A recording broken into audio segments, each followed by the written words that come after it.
Fala vencedor, fala vencedora, tudo bem? Vamos lá? Senhores, você deve estar estranhando aí, tá?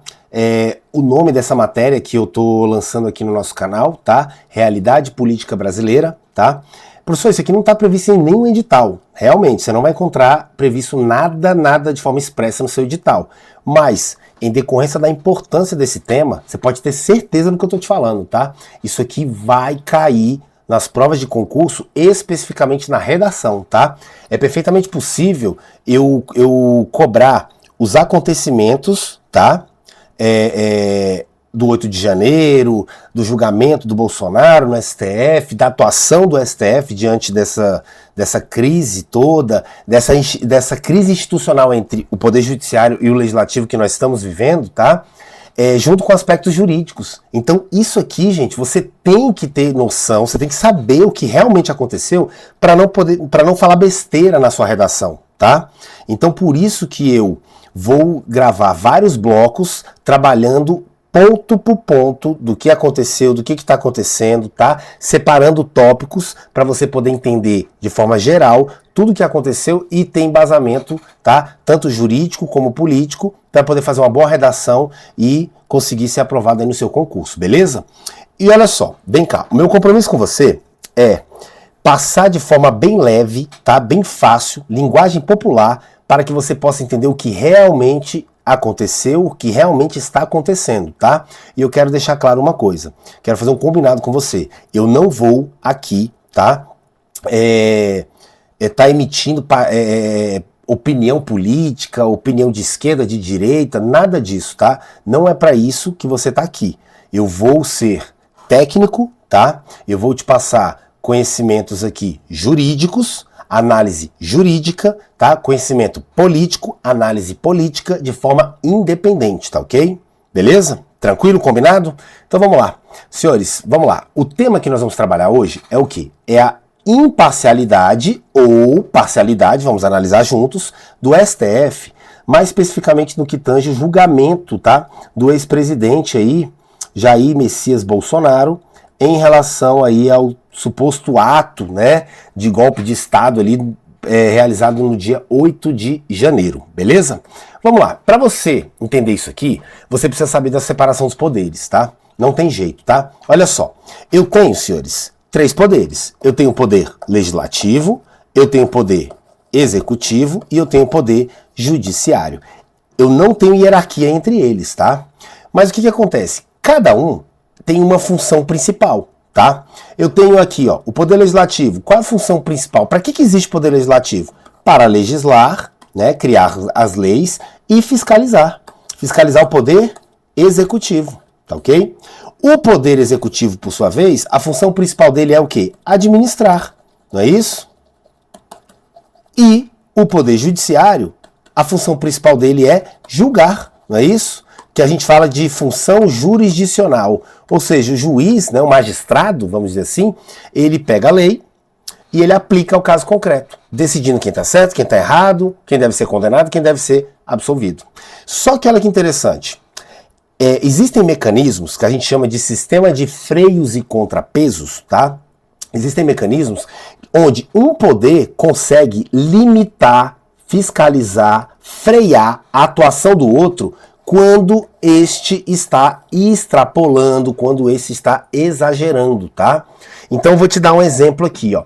Professor, me dá um exemplo aí desse sistema de freios e contrapesos onde um poder dá uma freada no outro. Olha que interessante. Se o poder legislativo, por exemplo, ao legislar, cria uma lei que vem ferir a Constituição, compete ao poder judiciário, a título de exemplo o STF, tá? Declarar a inconstitucionalidade dessa lei. E essa lei, ela perde sua validade, ela perde sua eficácia, tá ok? Então é o poder judiciário dando aquela freada no poder legislativo. Fala, epa, não, tá exagerando, filho, tá doido? Você elaborou uma lei, né? Criou uma lei que está ferindo o que diz a Constituição Federal. Eu, STF, como guardião da Constituição, estou declarando inconstitucionalidade e essa lei que você elaborou aí, ó, filho, vai cair por terra, tá? Então aqui é um exemplo do judiciário freando o legislativo. Agora me dá um exemplo do contrário, professor. Como é que o legislativo freia o judiciário, por exemplo? Quando o judiciário agora que está extrapolando, compete ao Senado Federal, olha que interessante, compete ao Senado Federal processar e julgar crime de responsabilidade praticado por ministro do STF.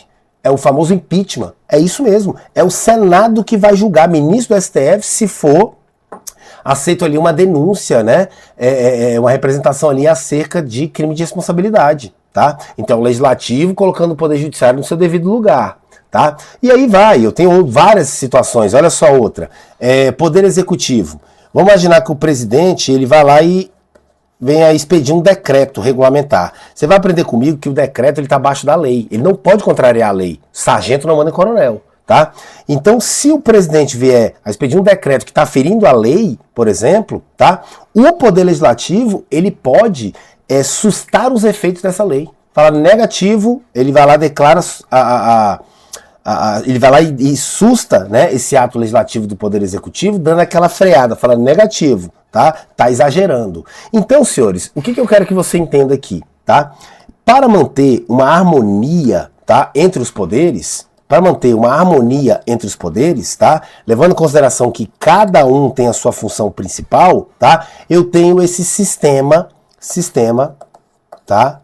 De freios e contrapesos, que tem um nome americano chamado check and balance, tá? É o sistema de freios e contrapesos, onde um poder dá uma freada no outro, apesar de não existir hierarquia entre eles, quando aquele determinado poder está exagerando. Senhores, por que isso aqui tem a ver com o nosso encontro de hoje, tá? A realidade que nós estamos vivendo é que nós estamos diante de uma verdadeira crise institucional, tá? É isso mesmo. Nós estamos diante de uma guerra, tá? Entre o poder legislativo com o poder judiciário e o poder executivo aqui tentando interferir de um lado ou do outro para fazer valer a sua vontade política. A verdade é essa, tá? Os três poderes estão em crise e isso é um perigo pra gente, senhores. Eu sei que tem muito brasileiro que não está nem interessado em entender o que está acontecendo, ele está nem aí, o negócio é carnaval, festa e cerveja, né? Só que vocês não têm noção das consequências jurídicas que isso aqui pode ocasionar na minha vida e na sua vida também, tá ok? Mas nós vamos falar disso aqui. Beleza, senhores? Então olha só.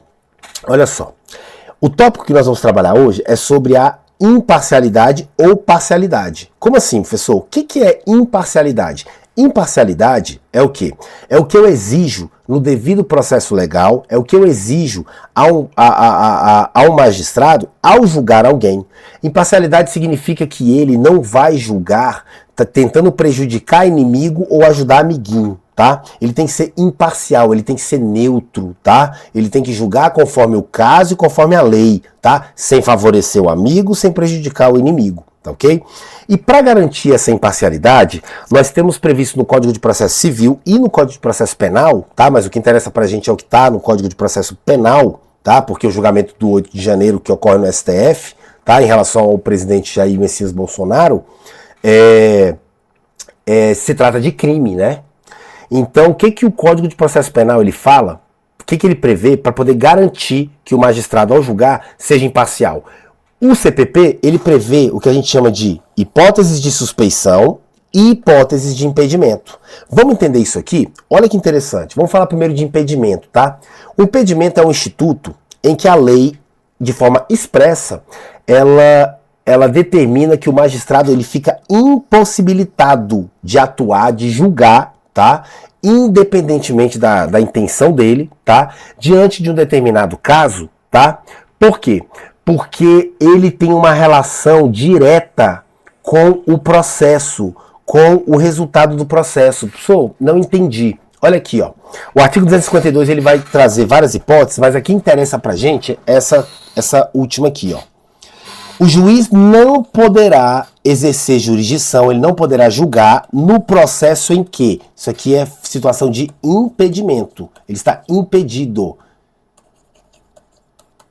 Dentre outras, quando ele próprio, ou seus parentes até terceiro grau, tá? Quando ele próprio for parte ou diretamente interessado no feito.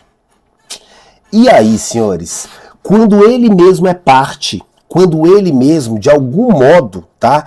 Ele é interessado ali naquela ação, né? O resultado daquela ação, tá ok? Essa é uma das hipóteses de impedimento. Vamos lá. E suspeição, professor? A suspeição, ela também impossibilita o magistrado, tá, de exercer a função jurisdicional, de julgar. Só que aqui o motivo é diferente. Aqui, o motivo pelo qual o magistrado fica impossibilitado de julgar é o fato dele ter vínculo subjetivo, ele ter relacionamento, tá? Ele ter sentimento com relação às partes ou alguma das partes daquela ação. Ou é um amigo, ou é um inimigo, tá?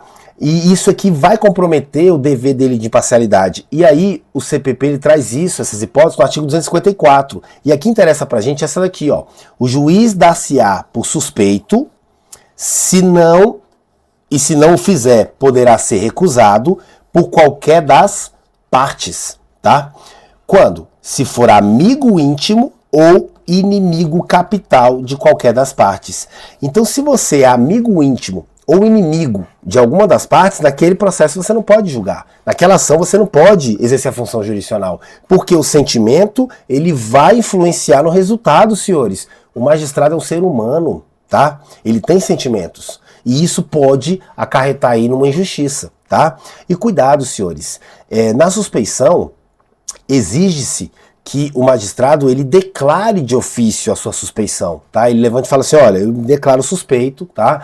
Eu acho que eu não tenho condições de agir de forma imparcial por ser amigo, por ser inimigo ou por qualquer outro motivo ali de uma das partes, tá? Espera-se, né, esse comportamento moral, ético, né, por parte do magistrado, beleza? Tá, aí o que acontece? O próprio regimento interno do STF, ele regulamenta isso no artigo 134. Ele fala o seguinte, ó, o ministro que se considerar suspeito ou impedido para participar do julgamento deverá, é uma obrigação, isso aqui é um dever jurídico, um dever moral, tá, do ministro, declarar o seu impedimento ou a sua suspeição. Ele deve, né, ir lá e declarar. Espera-se isso de um ministro do Supremo Tribunal Federal, tá? E essa arguição de impedimento, porque se ele não fizer isso, cabe às partes, né, arguir, alegar, ó, ele não falou, mas eu vou falar, esse cara aí é meu inimigo, esse cara aí ele me odeia, esse cara aí é meu amigo, né? Essa arguição de impedimento, a análise se realmente estou diante de impedimento ou suspeição, tá, desse ministro do Supremo, ela deve ser decidida pelo plenário, tá? Sem a presença do ministro que está sendo levantado aí a suspeição ou impedimento. Professor, como assim plenário? Olha só, o STF ele é composto por 11 ministros, tá? E o STF ele é dividido em duas turmas. Eu tenho a primeira turma, onde eu tenho 5 ministros, e eu tenho a segunda turma, onde eu tenho mais 5 ministros. Ué, professor, mas tá faltando um, são 11. Esse um que sobra aqui é o presidente do STF, tá? Beleza, ele fica fora das turmas. O que acontece, senhores?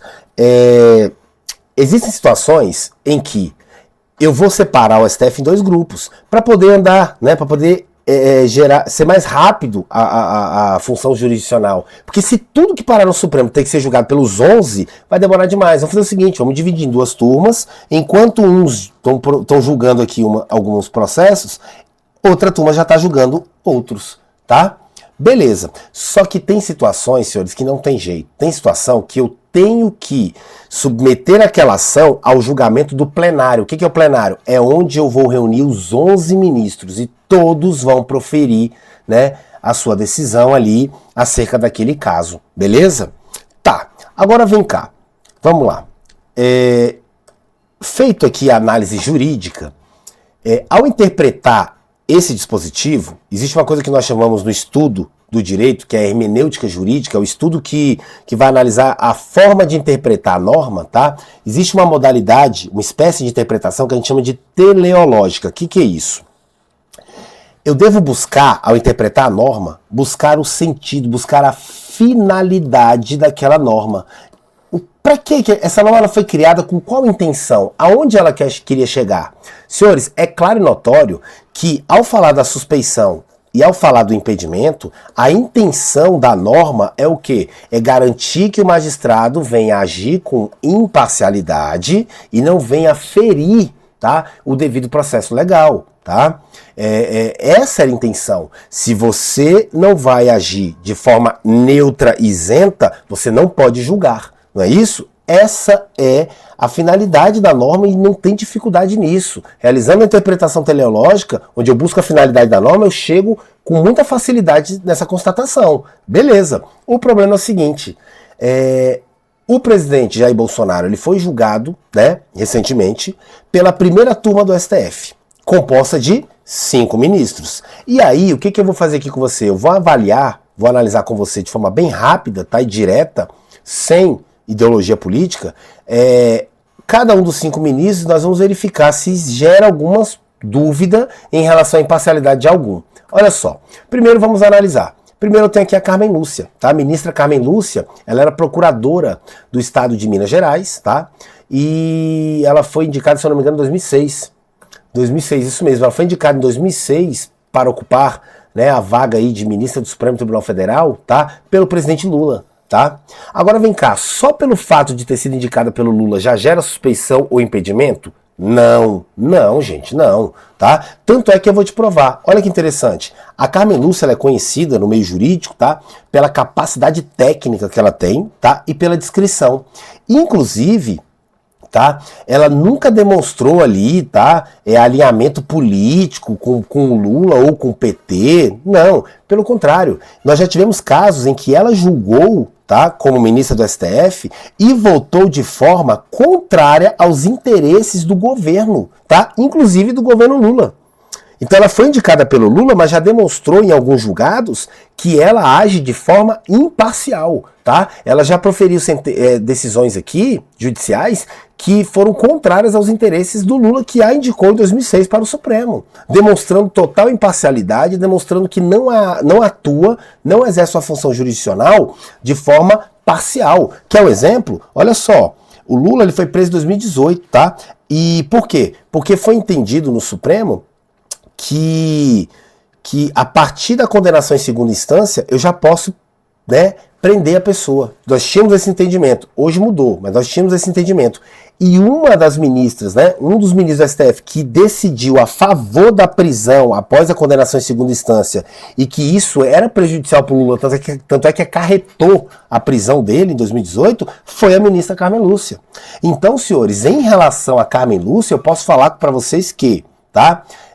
Suspeição e impedimento não tenho aqui em relação a ela. Ela já comprovou, tá, que a decisão dela é técnica, né, conforme, né, o entendimento dela, tá ok? Beleza, vamos lá. Ministro Luiz Fux. O Fux, ele é um cara brilhante, tá? Ele foi aprovado em primeiro lugar no concurso de juiz, ele já foi juiz, desembargador, se eu não me engano foi em 2001, ele foi ministro, ele foi indicado pelo presidente na época, Fernando Henrique Cardoso, para ser ministro do STJ. Ele foi ministro do STJ e depois ele virou ministro do Supremo através da indicação da Dilma, tá? Então é isso mesmo, olha aqui, ó. 2001, tá? Ele foi indicado pelo Fernando Henrique Cardoso para ser ministro do STJ. E lá ele ficou até 2011, ficou durante 10 anos, tá? Como ministro do STJ. Aí o que aconteceu? Abriu uma vaga, a Dilma Rousseff, tá? Indicou ele para ministro do STF, tá? Onde ele se encontra até o presente momento, tá? Tem uma formação jurídica sólida, tá? Só que ele é criticado, sim, tá? No mundo jurídico, por algumas decisões controversas. Uma hora ele fala uma coisa, outra hora ele fala outra, muda de toda hora, tá? Dizem até que ele chega a atender ali a interesses políticos ali de alguns, tá? Mas sempre fundamentando muito bem a decisão dele, tá? Senhores, em relação ao Fux, eu não posso falar da suspeição ou do impedimento. Por quê? Porque ele foi o único ministro que votou a favor, né? Ele foi o único ministro, até surpreendendo todos, que votou a favor do Bolsonaro. Então deixou bem claro que ele não tinha suspeição, ele não tinha impedimento, tá? Ele agiu ali conforme o entendimento dele mesmo. Até aí tranquilo, tá? O problema, senhores, tá a partir daqui. Olha só. Próximo, nós já falamos de 2. Próximo, ministro Cristiano Zanin. Aqui, gente, me desculpa, tá? Eu falei que eu não vou levar em consideração aqui ideologia de esquerda, de direita, isso é besteira, tá? Minha conversa com você aqui é técnica para você poder ter base, saber o que tá acontecendo, detalhe por detalhe, para poder não falar besteira na sua redação, tá? Mas o Zanin, ele era advogado do Lula, tá? Ele atuou como advogado do Lula na Operação Lava Jato, tá ok? Ele ele chegou a ser hostilizado no aeroporto de Brasília por um apoiador do Bolsonaro no banheiro. Isso foi gravado pelo cara. Assim, foi uma coisa assim, horrível mesmo, né? Foi ameaçado ali de sofrer agressões físicas por esse indivíduo e etc. Agora, o mais engraçado é que o Zanin, quando atuava como advogado do Lula, né, ele levantou a tese, tá, no Supremo, alegando a suspeição do juiz Moro, Sérgio Moro, tá? Alegando que, olha, o juiz Sérgio Moro está perseguindo o meu cliente, que é o Lula, né? Isso é notório, tá? Então, assim, é claro e notório aqui que o Lula, ele é um inimigo capital do Moro, e o Moro está agindo de forma parcial, isso fere o devido processo legal, tá? E ele até encabeçou aí uma corrente chamada de lawfare. O que é isso aqui? É um movimento que repudiava, tá, que processos judiciais fossem utilizados como armas para perseguir adversários políticos, tá? Não podemos utilizar o poder judiciário para poder perseguir, né, pessoas em decorrência de posições políticas, etc. Muito bonito, bacana até aqui. Senhores, tecnicamente falando, tá, o mínimo que se esperava do Zanin é ele declarar a sua suspeição, né? Fala, olha, eu sou suspeito, né? Eu fui advogado do presidente Lula e ninguém aqui é menino e não consegue visualizar que é interessante para o Lula, né? Que o Bolsonaro seja condenado e saia aqui fique possibilitado de concorrer às eleições, né? E tanto é que, após atuar como advogado do Lula, assim que abriu a vaga ali, né, em 2023, o Lula indicou o Zanin para ser ministro do STF, no lugar do ministro Ricardo Lewandowski, que havia aposentado, tá ok? Então, assim, em relação o Zanin, não tem o que discutir, gente, não dá, tá? Então, Carmen Lúcia, na minha opinião, não vejo impedimento nem suspeição. O Fux, também não. Agora, o Zanin, não tem jeito. O Zanin, ele é sim suspeito. Não tem jeito, tá? Beleza. Flávio Dino. Flávio Dino também é bem complicada a situação. Por quê, senhores? O Dino, tá? Ele vem de família poderosa, rica, né? Lá no Maranhão. E desde 1989, tá? Quando ele estava ainda ali como estudante, etc., ele foi um dos coordenadores da ala juvenil da campanha do Lula, lá em 1989, à presidência da República. Então ele está acompanhando o Lula desde 89 ali, como fiel escudeiro, né, apoiador e etc. Ele foi juiz federal, tá? Depois ele pediu exoneração para se candidatar a deputado federal, onde foi eleito, tá? Ele foi presidente da Embratur, indicado pela Dilma Rousseff. Ele encabeçou, tá, um movimento contra o impeachment da Dilma Rousseff, né, lá em 2016, tá? Ele foi governador do Maranhão, foi senador do Maranhão, foi indicado pelo Lula a ministro da Justiça e recentemente indicado pelo Lula a ministro do STF. A pergunta é, ele tem uma relação íntima com o Lula? Claro, senhores, desde 89 ele está ali como um verdadeiro escudeiro do Lula e etc, tá? Inclusive o Dino, ele já se manifestou publicamente antes de virar ministro do STF, já emitiu ali, né, palavras, etc, deixando bem claro que ele tinha aversão mesmo ao bolsonarismo, aversão ao Bolsonaro e etc. Senhores, eu não tenho o que falar muito, é que o Dino, tá, ele também, tá, ele deveria ter declarado sua suspeição ou impedimento, tá? Aqui não tem o que se discutir.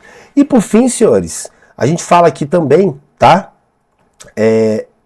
por fim, o último ministro que eu vou falar é o Alexandre de Moraes, tá? E por incrível que pareça, tá? O Alexandre de Moraes então é o mais fácil. Não. Olha só, eu falei que eu vou fazer uma análise técnica, tá?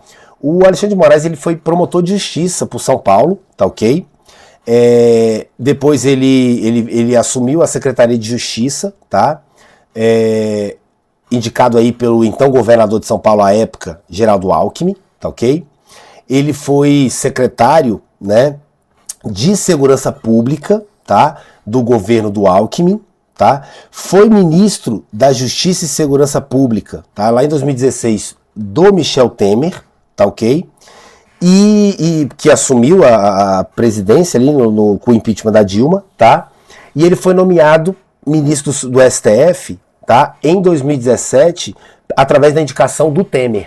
Dizem que, isso aqui é comprovado, por isso que eu tô falando aqui, tá? Não vou falar nada aqui que é disse-me-disse, tudo comprovado, tá? Dizem que foi o seguinte, o Temer teve um problema com a esposa. A esposa estava sendo chantageada e essa pessoa estava chantageando a Marcela Temer, alegando que iria vazar fotos íntimas dela e conversas dela com uma determinada pessoa, o que iria causar um problema político muito grande para o Temer. Dizem que, como ele era, na época, secretário de Segurança Pública de São Paulo, dizem que o Alexandre de Moraes foi lá e resolveu o negócio, tá? Acharam lá as conversas, né, e etc, e essas conversas desapareceram, enfim, beleza, ele caiu na graça do Temer. Temer estava devendo ele, tá? E com isso, primeira vaga que saiu para o STF, o Temer foi lá e indicou o Alexandre de Moraes. Beleza, tranquilo. Eu lhe pergunto, até aqui, tá? Até aqui, dizem, ele foi advogado do PCC. Na verdade, o Alexandre de Moraes, ele tinha um escritório de advocacia e foi constatado que 123 processos na área civil, tá? O escritório dele atuava defendendo uma empresa, tá? Chamada Transcooper. E essa empresa, ela estava sendo investigada por ser utilizada como lavagem de dinheiro do PCC, tá? Beleza? Isso aqui são rumores, etc. Beleza? Ótimo. Virou ministro do STF. Senhores, até aqui eu tenho alguma coisa que gere ali, né, de forma direta uma suspeição ou impedimento em relação ao Alexandre de Moraes? Com base no histórico dele, não. Eu não vejo, tá? Suspeição e impedimento, não. O problema é que o Bolsonaro chegou a mencionar, chamar ele de canalha em pronunciamentos, gerando um certo desconforto entre eles. E assim, é claro e notório que ele não gosta, ele não é favorável ao bolsonarismo e etc. Mas dizer que isso é o suficiente para suspeição e impedimento? Não. Só que tem um problema. Na minha visão aqui, fazendo a minha análise jurídica, tem um problema, tá? Olha só, senhores. Você lembra quando eu te falei das hipóteses lá de impedimento e suspeição? Acompanhe aqui comigo, por favor. Olha aqui, ó. Deixa eu ver. Vem cá. Uma das hipóteses de impedimento é quando o próprio magistrado diretamente, ou ele é parte, ou diretamente ele é interessado no feito. Senhores, se com o julgamento do 8 de janeiro, a trama golpista, como eles falam, foi constatado durante as investigações, segundo o próprio Alexandre de Moraes, que havia um plano para matar ele, o Lula e o Alckmin, você concorda comigo que ele é diretamente interessado nessa ação? Ele acaba saindo da figura de magistrado e ele passa a ser uma das vítimas? Porque se eu tenho um plano para matar você, você deixa de ser um mero julgador e passa a ser uma potencial vítima. Concorda comigo? Então o que se espera aqui, o que foi muito criticado por parte dos analistas, né, jurídicos aqui, sobre o caso, é que o Zanin, o Dino e o Moraes, tá? Eles não poderiam estar atuando aqui como ministro, julgando esse caso, porque há uma clara e notória aqui parcialidade, tendência de parcialidade por parte deles, tá? Qual é o problema disso, senhores? Perdão. Pessoal, isso aqui não dá nada. Vamos lá, qual é o problema disso aqui? A defesa do Bolsonaro ingressou com a arguição alegando suspeição, tá? De todos eles aqui. Foram negadas todas, tá? Foram negadas todas. Pessoal, e aí então não dá nada se o Supremo, né, que é o plenário, não conseguiu enxergar, diz que não tinha prova suficiente, só que, ficando claro e notório essa suspeição, esse impedimento, isso aqui gera uma violação, tá, da imparcialidade. Isso aqui é passível de ser atacado, tá, através, tá, da Corte Americana, tá, de Direitos Humanos. Porque é direito fundamental ser processado e julgado por um juiz natural, um juiz competente que vai atuar de forma imparcial. Isso é um direito fundamental, isso está relacionado a direitos humanos. Então, nós podemos sofrer, tá? Se ficar constatado claramente isso aqui, nós podemos sofrer, tá? Consequências jurídicas no aspecto internacional, tá? Isso aqui está gerando um problema que até os Estados Unidos está se metendo nessa situação, alegando que no Brasil a democracia está sendo deixada de lado, que a Constituição está sendo rasgada, tá? Que eu estou tendo desrespeito e, na verdade, eu estou diante de uma perseguição política contra o ex-presidente Jair Bolsonaro, tá? E aquelas pessoas que estavam ali na manifestação, tá? Elas estão servindo como diz o bom popular brasileiro aí, né? Boi de piranha, tá? Eles estão se ferrando, por quê? Porque a intenção é pegar o Bolsonaro. A intenção é pegar o Bolsonaro, liquidar o Bolsonaro, literalmente, politicamente, economicamente, porque tá vindo multa em cima dele, tá? E uma parte alega perseguição, outra parte alega que não tá tendo perseguição, ele só tá pagando pelos crimes que ele cometeu. Para a prova, eu quero que você tome cuidado com esses aspectos, tá? Eu não tô aqui para te influenciar em nada, eu te mostrei de forma objetiva, tá? Zanin foi advogado, Dino, amigo pessoal, foi ministro, a carreira política dele toda foi baseada, né, com o apoio do Lula e com a Dilma, tá?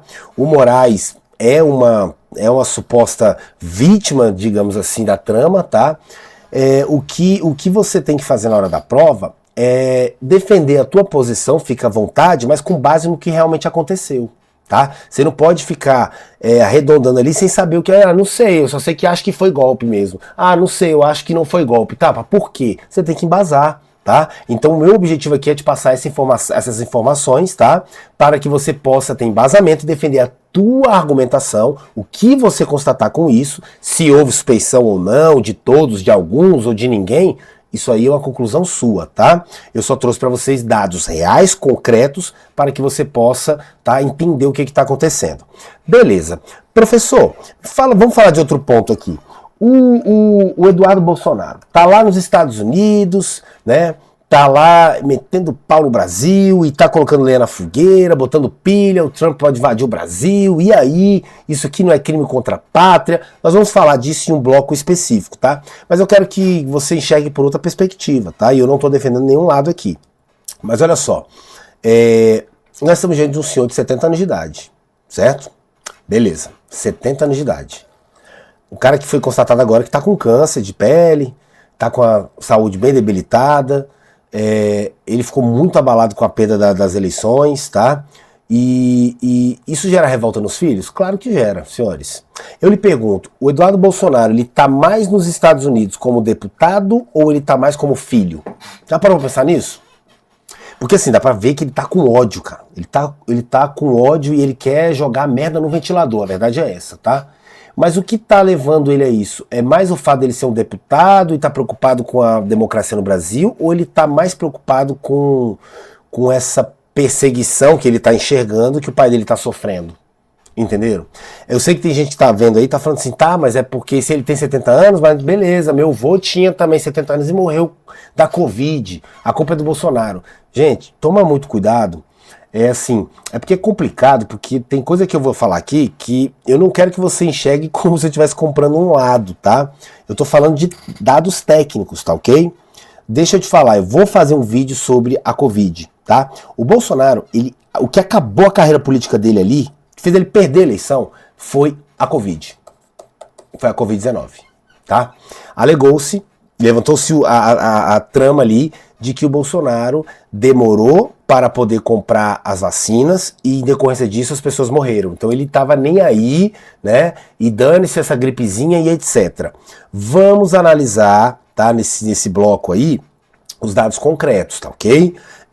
Infelizmente o Bolsonaro ele tem uma dificuldade muito grande para falar. Ele fala muita besteira, tá? Verdade é essa, ele fala muita besteira. E quando ele vai se manifestar, ele acaba se prejudicando pelo modo que ele fala, tá? Existem várias formas de você falar a mesma coisa, cara. Aprende isso, tá? E o Bolsonaro, ele é muito infeliz com as palavras, tá? Não só ele, como os filhos dele também, tá? Então o que eu tô querendo dizer? Nós vamos fazer uma análise no momento certo, jurídica, sobre essa situação, tá? Beleza? E aí você vai verificar que tem que tomar cuidado com o que você tá ouvindo, tá? Não é bem assim não, beleza? Tranquilo? Espero ter ajudado vocês, tá? Espero que você tenha entendido pelo menos esse pontinho aí. Ué, professor, mas e os outros pontos? Você não vai falar se o julgamento deveria ou não ter ocorrido no STF, na primeira instância. Eu vou falar de cada um desses tópicos em blocos diferentes, senão você não entende. Senão fica a conversa muito longa, eu falo de várias coisas, você se perde. Nesse momento eu te mostrei os aspectos políticos e jurídicos acerca do quê? Da questão do impedimento no julgamento, tá? E aí você vai ter vai formar a sua opinião, a sua conclusão, com base no que eu falei, que foi de forma objetiva, tá? No próximo bloco nós vamos falar aí da questão da conduta do Eduardo Bolsonaro, se configura crime contra a pátria. Nós vamos falar se o STF deveria realmente ter sido competente para processar e julgar esse caso, essa ação penal, né? O Fux, na sentença dele, diz que não, na decisão dele diz que não. Os outros ministros disseram que sim. Eu vou falar da Covid, não é isso? Eu vou falar de vários aspectos aqui para que você esteja preparado para responder e discorrer, tá? Ter fundamentação para discorrer aí sobre esses temas na sua redação. E pode ter certeza, vai cair demais em prova, beleza? Fique com Deus, até o nosso próximo encontro.